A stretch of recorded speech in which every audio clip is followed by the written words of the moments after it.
Good afternoon and welcome everybody to another month of PUBG Survival Showdown. Some of the best grassroots PUBG there is. PGIS is over. We're all on that come down right now, just trying to relax and think of what we're going to do to end the weekend in a little bit of a more relaxing manner. But Cross and I, we've got better ideas here. We've decided to keep the hype train going. And well, here we are. Another month, another 16 teams, another delightful tournament, mate. Absolutely. And I mean, what better way, everyone's going to be on those blues from PGIS ending, and we're not stopping that train. We're going to keep that going. We're going to keep that competitive PUBG vibe on the go, and we're coming out strong tonight with the 16 teams that we have. I mean, to be perfectly honest, EU PUBG quite clearly needs a bit of a boost right now. So what better way to I just saw a tweet as well. And it was NA coming top 2 without even any competitive rank queues in their region. Yikes. We're not going to live this down as EU, are we? Seriously, because they're not playing rank day in, day out. So quite clearly, they need to take it more seriously when they're flown out to Korea to do it. Completely makes sense, mate. 16 teams, some new, some old, joining us for PSS this week. And Krot, plenty of familiar names here, but also a couple less so as well. Yeah, absolutely. So we see Entropy in team slot 2 and C-Play. These guys are new. We've got Kona in team 6. Now, Asinki and a few of his boys have played in previous PSSs, but this is the first time coming in as a full team. And we see the Milkman in slot number 9. Now, a lot of the faces in this team you will recognize, but it's a new lineup. We've got Fox, who is the other manager of Coffin Dodgers. He's making his return. He hasn't played since PSS 1 or SBS 1 because he's been behind the scenes doing a production, but he's in. He's got a team, and he's playing with Milky of the old Coffin Dodgers lineup and a few of the other mods. So that's going to be particularly fun to watch. And I think there will be memes as well as yeah, wrong game, Fox. You can't slide in this one, buddy, but we'll see how he lines up. He's always been known for his nasty bolty shots, so we'll see if we can in every game. So we'll see if we can transfer some of that. We've got Rotate Around Yaz, which again is another community team. Life-Saving Killers, Fence. That's another one that we're going to watch out for. And we got the returning giants of InstaFlush. They took a month off and they're back, and they want to stomp their name onto that PSS winning sheet. You have to be in it to win it, to be fair. And InstaFlush took a month off. Valuable veterans absolutely stomped all over the final 2 games in the previous PSS. I don't actually think they were in the lead at any point. And then they got into the last game, won the second chicken dinner on the trot, and suddenly they were PSS champions. So InstaFlush are going to be looking at VV here and going, hang on a second. People have been getting better since we were last in the scene. And I'd love to see how well InstaFlush do. The Milkmen going to be very, very entertaining indeed. No doubt there'll be several Fox Apex memes throughout the evening. I certainly intend for there to be a couple. Valuable veterans defending their title, of course. Can they actually make it 2 in a row? If they can, with several of these teams in the lobby as well. To be fair, I think they're actually going to be absolutely cracking. And another team that we have spoken about before, have been very, very much hyped for, are Forsaken. Very, very top drawer kind of skill, but they haven't actually brought it all together to get that all-important victory yet. No, and I've been speaking to Owen, obviously, over the last couple of weeks, and he said that things are starting to gel now. They're starting to get their better performances in their scrims and their GLLs, so that's going to be an interesting to watch. We have got another couple of returning teams that did play in the last PSS as well. So we got Wii Sports, they did really well. They got a chicken dinner last time. They did. And then we got Turtle Esports. We saw that fantastic pull-up on Bunker. Oh, full send. That was one of my favorite moments. The bunker. Yes, I remember that. Yes, that was one of my favorite moments. We had Jacob just saw that they were fighting, saw that there was a couple down, and went, you know what? I'm getting in the Stacy. I'm sending it. There's smoke, and I'm just going to stand on top and rain down hellfire with that barrel. Just aiming, not even ADS it. Yeah, the biggest problem I have with Turtle Esports is the fact that they capitalize the S in esports. So once they get their heads out of 2018, I'm sure they will be able to hopefully pull off a couple more wins here. We got another team as well in 4A Men. That's going to be one of my teams. Yeah, another community team, and they got Kieran in there, who I play a lot of ranked with, and he's a fragger. So it's going to be interesting to see, because they might be a little bit of a silent favorite here. They might take some high placements with a few dinners. That's a big word. it's a good team. I'm not saying favorites. I mean like the community favorites. All right. Yeah, like the So dark horse. yeah, absolutely. Don't be surprised if we don't speak too much about them, and then all of a sudden they're in third. That's Ooh, one of my okay. predictions for one of them. But we'll see. Obviously, we've got Entropy and C Play coming in, so it is a stacked lobby. And yeah, I'm excited for this one, Joro. I think from a community point of view, I always have to get behind InstaFlush. But if I want to pick a team that isn't necessarily one of the top three on paper going into the tournament this evening, I would probably be most inclined to say Fence are going to properly. Uh, if there's a team that's going to stomp above their weight, I think Fence could pull a couple of surprises. Absolutely. I mean, let's not take away from what Fence actually are as a team. They've got amateurs who will never ever let us forget that he was the top fragger in SBS 5, I think it was. We've got Ovani previously of the Coffin Dodgers team, big competitive background, and Kuzi. Kuzi is an absolute monster. And then they got Stanker, who in Dean's duo competition just ruined everyone in the lobby with shotguns. So shotgun meta might come out. We might see a few more little upsets from that team, and I think they will do very, very well. Let's not forget, Crot, that as one half of the duo that comprehensively won Dean's duo competition, I feel as though I don't know. I feel as though an opinion can be had here. Also, the only team to win 2 chicken dinners. Just saying. Just saying. I knew you Did. weren't going to let I that will go. admit. I I knew will you weren't admit. going to let that go. I had a lot of carrying to do that day. Okay, I'm not gonna lie. It was tough, but it was good. I enjoyed it. Looking forward to the next one. You did Hopefully, we'll very, get to very defend our well. titles relatively soon. Ooh, I would look forward to that.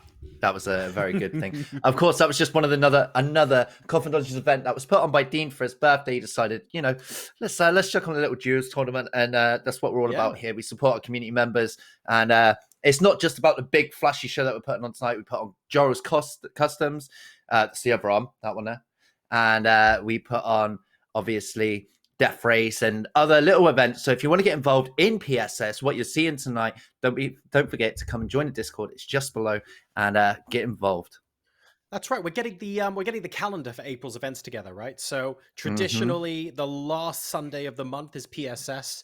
The one before that is customs, and then the one before that is empty, or we do other stuff on it. And the first Sunday of the month is the death race, right? Indeedy. So we need to release that soon because that does mean, of course, that next Sunday, the 4th of April, will be the next death race. So make sure you guys get that in your calendars. Looking forward to seeing what kind of mayhem we're going to have then. And then we should have a week off unless we decide to do a special tournament on the 11th, followed by our April custom games. Where look, for once we didn't actually have real life PUBG swag to give away, and I'm so bloody thankful for that because a combination of the COVID pandemic and Brexit has meant that everyone has been getting their packages like 2 months late. It's been horrendous from a logistics point of view. So the fact that PUBG gave us some skins to give away, I'm actually really, really happy that happened because everyone got their prizes within 24 hours. That wasn't an issue at all. Oh God, we're Okay. back in game number Oh, one. What on we're in the earth happened plane. here? Welcome, ladies and gentlemen. We have a plane. Game number one on Miramar. Great notice, guys. Appreciate it. Let's go ahead and hop straight in to match number 1 of 6. 11 o'clock to 5 o'clock plane path, relatively straight through the middle of the map. And it looks like, sadly, Crot, no unbelievable hot drops just yet. Although I do note that Cooner and C Play are seemingly close to each other in Los Leones. That's about it, though. Everyone else seems to be playing quite well. I take that back. 137 and Fence seem to be east of Monte Nuevo, and they have a potential to have a bit of argy-bargy early on in the game. Absolutely. Yeah, it looks like it is going to go that way. They could just be settling for vehicles down there. We won't know until we get a closer look. But it doesn't really matter with that circle pop. That is extremely north. Holy. Joro, is this potential for some nasty little Oasis plays? We need a fair few hard shifts in a row, but I love this circle. If this goes This this is way, I the will be overjoyed.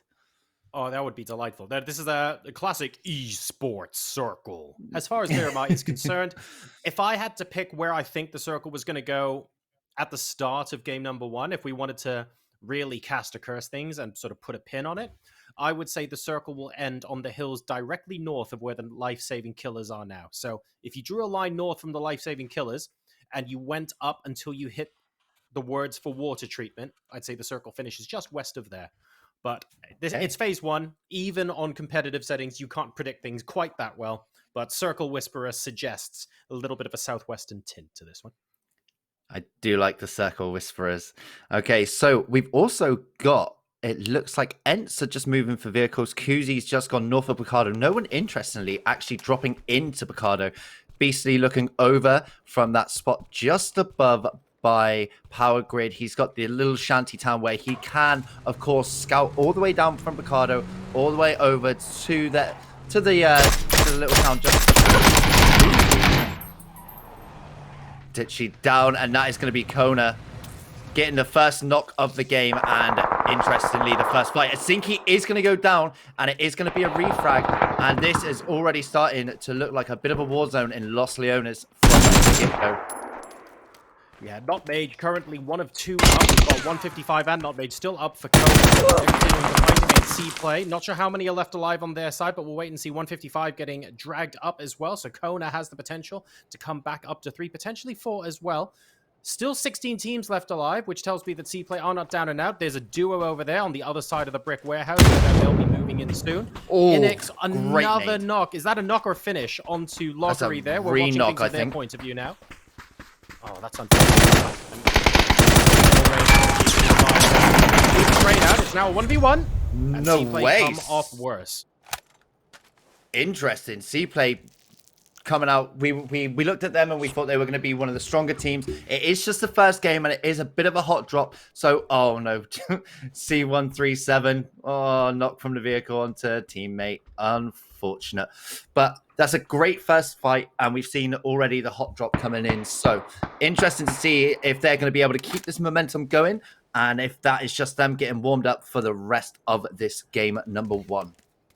We didn't get to see it at the end of that fight, but I think Kona were going to be able to continue with 3 players left alive. The re-knock definitely got flushed, but I think they had enough time to revive the rest.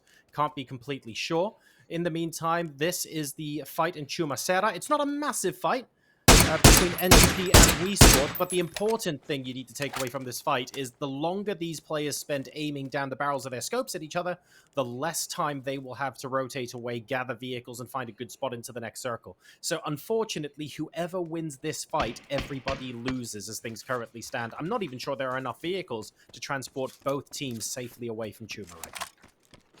Yeah, I think you've just got those 2 on the main road. There's the hard spawn at the top section of Chumacera on the hill. But, you know, like you said, the more time they waste, the less time they have to get to zone. And it is just going to affect them massively later game, taking this fight. And, you know, sometimes you just got to go, all right, guys, you go your way, I'll go mine, and we'll see each other in zone 7. But I don't think these teams want to do that in game 1. They want to get a few frags on the board, get their guns nice and warm, ready for the rest of the evening. I honestly don't really see a universe where this is going to pay off, Crop, because even if one of these teams gets the 4 points by squad wiping everyone else, there just won't be a decent compound given how hard a shift this is.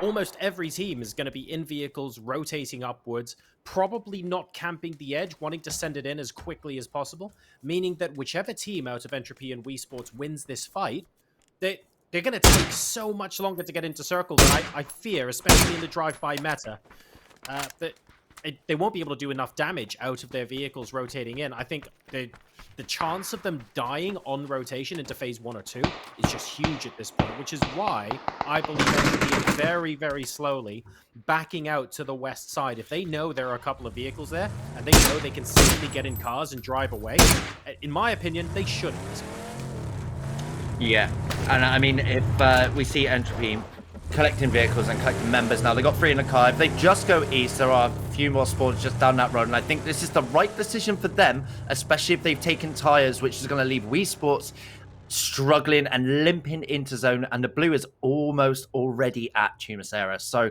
you know, they're going to be going through their meds, especially after the few tags that Entropy have been able to get onto them, and then limping into circle potentially very, very late with a lot of blue damage is not going to be good for this team. several teams already getting good positions inside circle, as you guys can see on the map feed here. Arctic White, the valuable veterans, and the life-saving killers very, very close to each other, choosing to go west of water treatments, almost exactly, by the way, where I think the circle is going to end up. So quite clearly, some telepathic communication there. The Milkman Insta-Flush and Turtle Esports on the other side, though, is going to be very, very dangerous indeed. And we've got the colonizers moving up towards 4 Amen. And that's going to be a very tricky one as well. I don't actually think either of those teams can get further into circle or across that road without getting through each other. Yeah, and we did see the first knock and flush coming in from that conflict, and it was Valley of 4 a.m. So the colonizers already starting to get to work on reducing the numbers down to 3 a.m.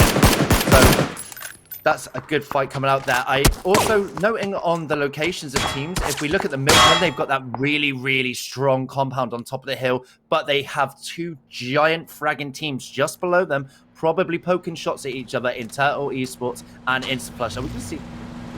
Oh, I thought there was a little roadblock set up there, but no, it was just waiting for his teammate. But the blue is here.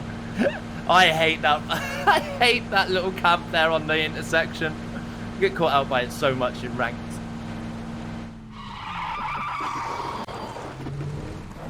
Couple of fights still going on inside the circle. Hopefully at some point soon we'll get to see some of them. Let's go ahead and take a look at something other than the map, guys. We've got Fence at the moment. They're out in the blue. They're going to be chilling out. But the real action is going to be the colonizers for Amen over on the east side. One of them's already down. And we also had, while we were taking a look there, we also had Team Arctic White getting a knock and I believe and a kill onto the valuable veterans. So a three-way fight on the west, on the east, west side even, and a two-way fight on the east side. Everyone else in center circle already in place. That just goes to underline our point earlier though, Krot. These teams are already comfortably in position to basically hang around until circle 3 if it allows them to do so. So why on earth would anyone rotating late in now be able to get a compound for free? The honest answer is, unless they get really lucky, they won't. Absolutely, and we're going to see Team Arctic White deciding to move off a little bit more. Maybe they, the zone's popped and they already in the vehicles. This is good efficiency from them, but of course they are probably going to meet a lot of teams on their way. And for the stragglers, they're just going to have to take the left compound and edge their way in. We are seeing a lot of edge play lately, and oh no, Zachary, rotate around Yaz. Yaz isn't on this map, mate, so just out the vehicle you go. Get rid of it. Classic Zach. Classic Zach. If he hasn't involved, he doesn't want to know. Exactly right. So a couple of rotations coming in here from the edge of the circle towards the center. You can see Hannibal and Co struggling just a little bit. The life-saving killers were one of those teams that were involved in one of those earlier fights, and they've decided to go somewhere a bit more central as well. This should be okay for both teams, but we're starting to get to a point where if you had a third team rotating in, for instance, if you pick the road, you run into the life-saving killers. If you don't pick the road and you go up via the hills, you run into Arctic White. There isn't that much room to maneuver now for these teams as they continue to move further towards Oasis. And as a result, the teams that rotate in last, they're the ones who are going to get salt and peppered to high heaven. Yeah, especially if we see the team of the Milkmen actually just move a little bit forward and take control of the hill, just overlooking where Hannibal's team of Arctic White have just left. But I think they're very content to just sit here for the moment. They get to overlook everything. But it looks like we are going to see Kona. Oh, Kona's crashing Arctic Esports, and this is another huge fight. Of course, we know that they are down to 3 members, so it's 4-on-3, and this is going to be a huge fight. Great early damage coming out there onto Choke. Oh, he's got the can set up. We like that, the delay tactics, and he's got a Vector for it. Interesting combo, but of course, in his covering fight, he does a lot of damage. Ooh, spots him out just a little bit too late. Especially with the likes of a Sinky, who is a bit of a mean king, I must say. If you have a look at him in some of the chats, hilarious dude.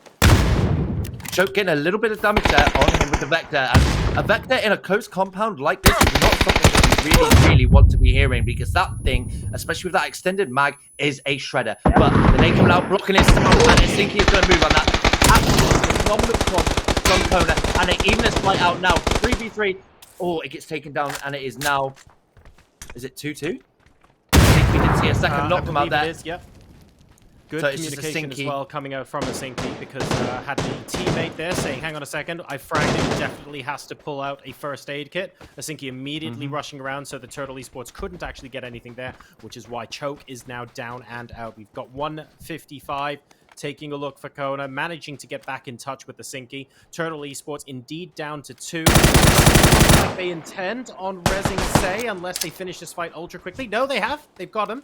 Jakob is holding the fort while Holzer manages to get it done. And that means the Turtle Esports will be able to get back up to 3. 3v2 scenario there, provided Jakob doesn't go down in the interim in the top floor of that vehicle. Vehicle? Building. I do Building. it. We're seeing a lot of utility dumpage coming out, and I think that's the right call. As you said, Joro, as well, with that frag, that is phenomenal comms. Not only did he hit him, but that sound that just blocks out everything from that frag enabled Sinky just to absolutely come around the wall and smash him, and he didn't know any better for it. He was already dead by the time he had heard the gunshots. So, again, great comms. But now we do see Turtle up. And this exchange has just gone on for a little bit too long. They could have cleaned this up a little bit faster if they'd have been a bit more assertive after getting the kill and the flush. But they are moving around. They're being really good. They're just taking all the attention. Holding the attention. And 155 just coming around for the flank. But he has let himself be known where his location is now. He didn't get the knock there. He took a little bit of damage off of him. But now they hit coming back. Have to rely on gun skill. Quick peek's coming out, but he is going to take a big chunk of damage in the return fire. So, great job stalling this out by Turtle Esports. So they have lost a member, but a Sinky gets one on the Molotov. Giving it up. He's got to know this. They have to push. They have to make use of this. They absolutely do. This is a great idea coming up from 155, but he took a little bit too long. There was no element of surprise, and Jakob is ready. He knows that that's the angle they want to take. Using the utility straight away to try and stop them doing that. Cooking that in for about 3 seconds, so there is a little bit of time for Kona to get out of the way. Not that much, though. Flashbangs coming out, and Turtle Esports are the ones getting potentially quite aggressive. Now positioning a player inside the 2-story blue, whereas before they were only behind the broken wall. Kona had a great idea. I'm a little worried that this is, like you say, Krot, going on a bit too long, and their biggest window of opportunity. They can still win the fight, but their biggest window of opportunity, I think, is gone now. Absolutely. I mean, you can win the fight, you can get the points in this situation, which for Kona is going to be, they get the knock, and now it is just 3-on-1, and like I said, this fight's gone on too long. Whoever wins this now is going to be scrapping to get their vest, get their helmets back up, and then they have to find their way into zone. And now it just is leaving a Sinky in a 3v1, and he has got a lot of work to do to get himself some points and out of this situation. Everyone looking for a Sinky now. Not sure where he's gone to ground a little bit. He's still obviously in the compound. Doesn't look like anyone else is spotted him, and that allows him to get the 3 down onto Zay. Remember, this is Zay's second knock. So there is not very much time for them to actually get in here and try and get that damage undone. Might be able to go for the quick res. He already round the back, gets spotted by one member of the team while the other goes for the res. They're going to need to if they want to keep that up as a 3-man. Problem is that I think he needs to get this knock now if he wants to do anything, but he can't. Down to 21 hit points, will be forced to use the first aid. He has got 5 of them left, so there's plenty of space for him to trade for time here. However, he is still facing 3 people, and again, this is going from bad to worse for Kona, even though the individual plays we've seen, especially out of a Sinky, have been lovely. They just needed to push a bit earlier, fight the team a little bit earlier, and those small differences could have added up to something a lot more powerful here. Yeah, don't get me wrong. If this was center zone, Sinky has been playing this absolutely beautifully. Baiting him out with the car now, he has taken a lot of damage. He does need to make a move. This is zone 4, and it is starting to hurt. Turtle Esports have now got the advantage of they've just taken up positions inside the circle where they're not going to be ticking away. Sinky has done the right thing. He's dodging, weaving, repositioning, taking shots. Sinky, you monster! Get that heal off. Get in the vehicle and dip. You have done enough work for your team. You've got yourself 6 points on the board. Why throw that away? The higher angle coming out from Jakob there, and he's going to be forced to use another first aid kit. He did say he had 5. He is now in the zone. Sinky. He just wants to take that one. He does get one. Oh, that's so unfortunate. Great fight. What a valiant effort from a Sinky there. But they did get enough points on the board to get them started. You know, they might not... Oh, now we're in the zone. Very interesting zone, and we are seeing a lot of other fights coming. We'll touch on that in the break, Joro, but that was a great fight, and Turtle Esports coming out on top. They do only have 2 members up, though. Further inside the circle, the life-saving killers relatively split at the moment. So the 2-2 north and south of the road. Forsaken coming towards them, so Grim's going to have to be a little bit careful of that. Entropy might be moving straight into Arctic as well, so that's 2 potential fights that are happening out. Forsaken have decided to stop and take a look from a hill, which is very smart. They will be able to spot out Vortex from 4 Amen. And it's Turtle Esports now, who were held up for so long by Asinki.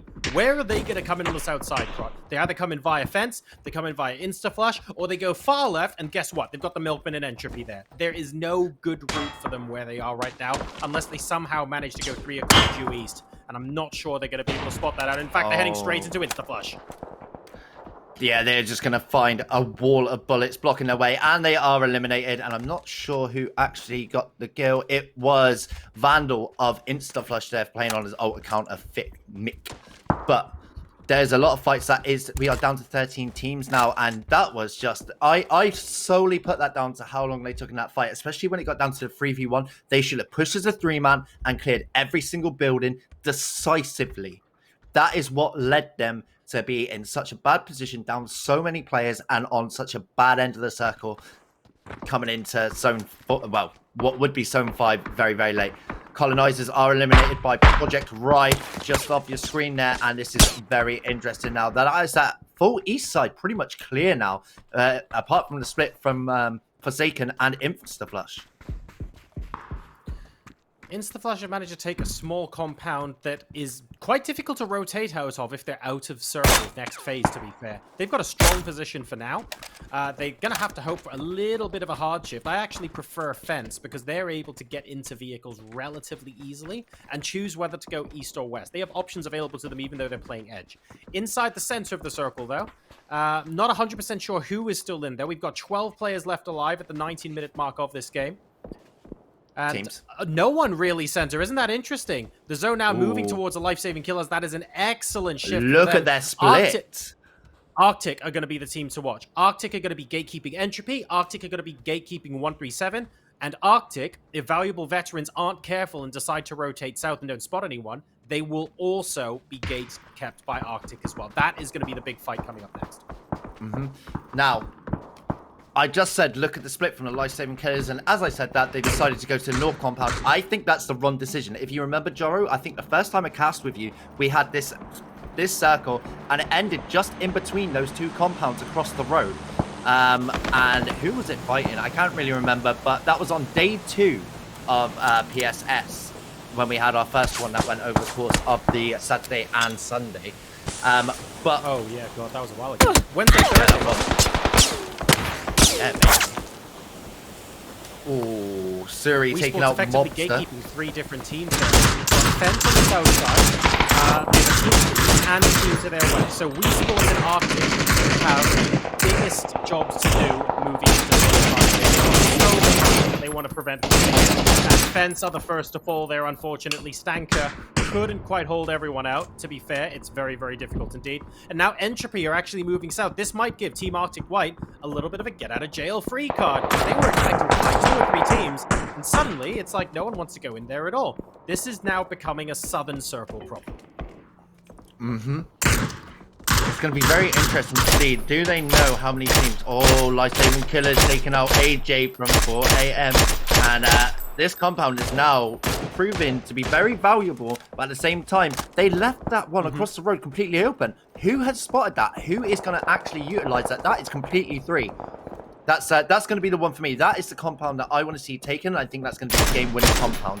That's where my money's on. But they are doing a lot of work at gatekeeping as much as they can. And they do have Forsaken breathing down their necks just north of that compound.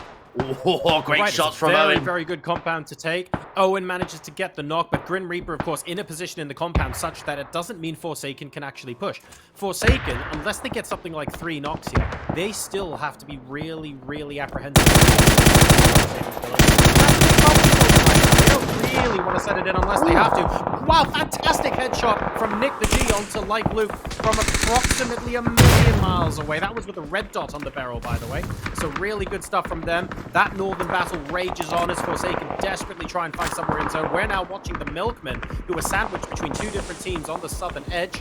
They've got Entropy on one side, and I believe it's Wii Sports on the other. Fortunately for them, Wii Sports are occupied fighting someone on the east side of the zone. And as a result, the Milkmen currently only have to fight one team. And we saw the 4 a.m. men even crash and take out Instaflush, and that's huge. That's massive. And now they just need to spot out. They're gonna get everyone up, heal up a bit. Do they know that that compound is free? Cleaning up Forsaken, and that is huge for them. 4 kills on the board, and they still have control of that massive compound. So really, really well played there. Very good stuff coming out there. The Milkmen now down to 3. No time to celebrate. Esports are coming back in. Suddenly, it's the different teams that they're fighting against. Entropy, they were more interested in running away. This allows the Milkmen to hopefully only fight Wii Squad, but they do maintain attack. Halfway through their fight, Milkmen's more both down, and Morty looking like he's going to go down as well. It's all up to Fox, and Fox with his Mozambique. Doesn't look like he's getting the job done. He's going to be trying to hightail it out of there. Not going to work, I'm afraid. Tries to slide down the hill, finds out that his control key doesn't work, and that is it for the Milkmen. But now this does leave Wii Sports with a mountain to not climb, but to go down as they have to get in. They're going to face the angry guns of 4 a.m. and Entropy just over to the west-hand side, whilst also having the life-saving killers having full view of them from that compound coming down the hill. So they have got a lot of work to do to even get into this zone, let alone get in, secure themselves a nice spot, and be able to fight from. Circle. Arctic White are still looking for a place to call home. Baker goes down from C-137. Inside a compound, though, means that Arctic White can't just push off the back of it and will instead use his time. Yazak looking for some supplemental damage there. Bot cloner gets low, but doesn't quite get out. A second frag grenade could be useful, but all of the high explosive grenades and Molotovs have now been used from Yazak. So we're going to get up close and personal with the 4X on that Scar L instead by the looks of things. Chucking a smoke at the broken wall as well, so that C-137 after 5 can't quite see how close they are. That's going to be useful. And by the way, that's a refrag onto Baker's Thursday. He just got resurrected and instantly goes down again. And now this is is he gonna bait out the res here? Yazek playing very well played from Yazek. He waited to see where Bot Cloner was to come for the second res and just waited patiently and took him out as he revealed his location. That's fantastic play. They get themselves a nice bit of real estate and a couple of extra frags, bringing that score up to 5. Agreed. Absolutely love the way that Arctic played that. It's a pity that they are one person down at the moment, but 5 kills with 3 alive, and in the final 5 of game number 1, they're doing a good job. Entropy now reminding everyone that, hang on a second, guys, we're in this game too. Lindsay gets a nice knock from range onto Wii Sports. Second potential knock there, but Hawara unable to finish it as they dip below the horizon to try and get the revive. Wii Sports at the moment are in a little bit of trouble. What can they do? Yes. If they try and turn tail and run the other way, they run straight into 4A men. The thing is, at the moment, I don't know if they realize they have the numbers advantage, or do they? Are they down to 2 now? I think they were on 3 at the start of that engagement, but now they're down to 2, and they are just going to hightail it. But they, like you said, they have to go and face the 4 a.m. in the compound, which is just in zone. And it looks like, Joro, this is going to be the zone that I said about previously, just in the middle of those 2 compounds on the road. Yes, this is absolutely the best possible news for the life-saving killers. They basically don't have to move. They just that's exactly what they do. Nick the G getting his second impressive headshot of the game onto Entropy, and it looks like that was one of 2 players by the looks of things that were still up for them. The other goes down as well, and as a result, we are now into our final 4. Wii Sports looking to encroach onto 4A men.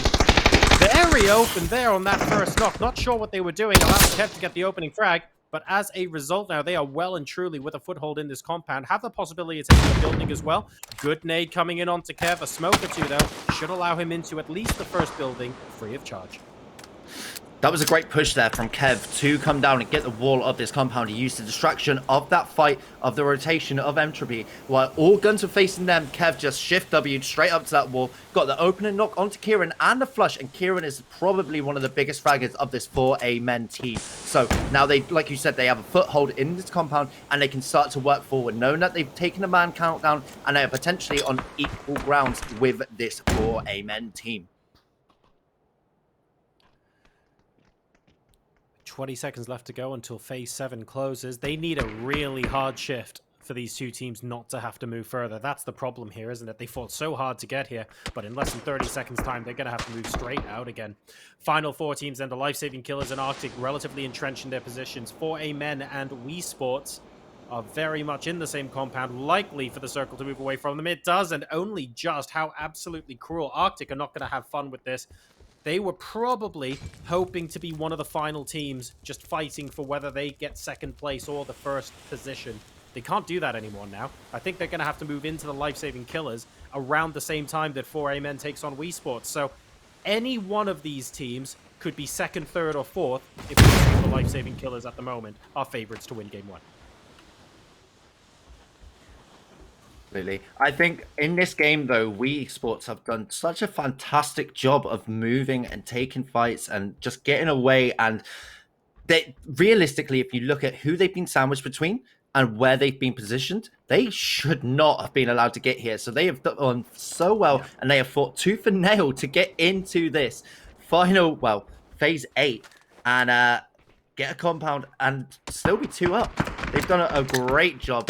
And seeing it come into... Oh, that's an opening knock onto AJ. Now, it is 2v1. Are they going to move on this? They don't actually know how many players are left up, but they have secured the kill, and now it's just a 2v1, and they've got Team Arctic White potentially giving them a bit of backup here, but... Gets one. Ooh, trying to... Oh! Very good. Giving The away drop the shot! angle. Delightful. Giving away the angle and then allowing Tung to come around the second corner to take it there with the drop shot. Very, very nicely played there. But 4A Men get eliminated shortly after. Because the problem for both 4A Men and the problem for both those teams is no matter who won that fight, somebody was always going to have the... After you win that fight, you're just going to have to deal with the next team. And that's not good. That vehicle flipping isn't going to be particularly useful for Arctic White. They're down to 2 players. 6 kills so far, though, getting into the top 2, so they're doing all right. But the Life-Saving Killers really have been saving lives because they have got all 4 remaining. Hannibal convinced that someone's going to come through the blue in phase 9, but they will not. There's no need for them to. They've got the advantage. Oh, that flash was fantastic. This is the perfect time. Dwight taking a very, very good off angle here. And if he can just see out Uzak, then this could be all over. They need to push him as a 3. And they're not. They're just going to give him 1v1s. And he wins it out. He's going to win the second one. Grim Reaper doing his best to hold him off. He switches to the SKS 8 times, which I don't think is the play there. But Dwight, come on. You've got to swing out a bit more and get that angle. But let's not forget how...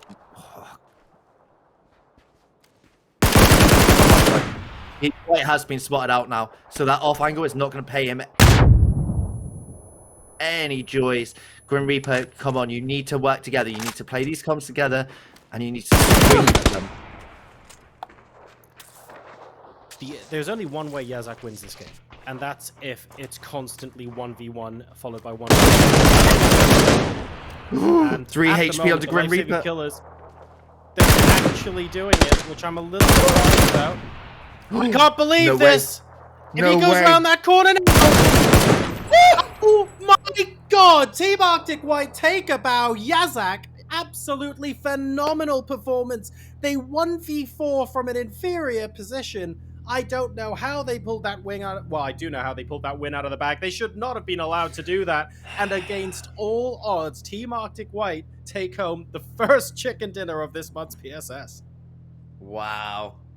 Wow.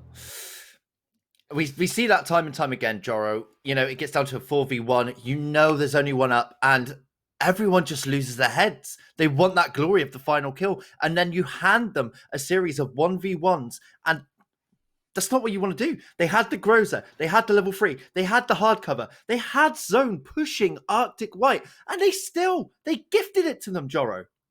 Yeah, that was it was one of those situations where you needed to have compounding errors for Arctic White to have been able to win that, and they got them. The life-saving killers had a really good off angle. Someone off in the distance with that SKS, absolutely delightful position. They had two players really, really close, one in the building holding the angle. They had all the cover. It would be harsh of me to say they chose not to use it, but each one of them used it in different ways, and as a result, they ended up giving them a series of 1v1s. Now, even if you give them the series of 1v1s, you don't expect one player to win 4 of those fights in a row, but that is exactly what Yazak just did. And when given that opportunity, you also must give credit to the other side. So absolutely fantastic play there from Arctic White. Yes, their opponents made mistakes, but when given those opportunities, they took full advantage. Absolutely. We cannot take away from his gun skill there and his patience, not just to rush around and to play with his back actually against the blue with the tiny bit of hard cover that he had. And he did so well. He took Dwight out in that off angle and with a spray faster than he could tap with his mini. And, it was so well played from them. And the thing that kind of gets me more is that the life-saving killers played that whole round up until then so well. They took the compounds. They had the split. They decided, you know what, we're going to move back. We think we know the circle. We think we know it ends in the middle, and we want that compound so we can have that second story so we can look down over everyone. And unfortunately, they played so well, and they just threw it at the end. Unfortunate. It was a rush of blood to the head, sadly. No one died at the end of the day in that 2 story. I mean, that just is the case. But congratulations to Yazak and Team Arctic White. They took full advantage of that opportunity and played tremendously well to take home the first chicken dinner of the day. We are now going to go to a short break before we come back with game number 2 of PSS and the scores after game number 1. We'll see you guys in a couple of minutes.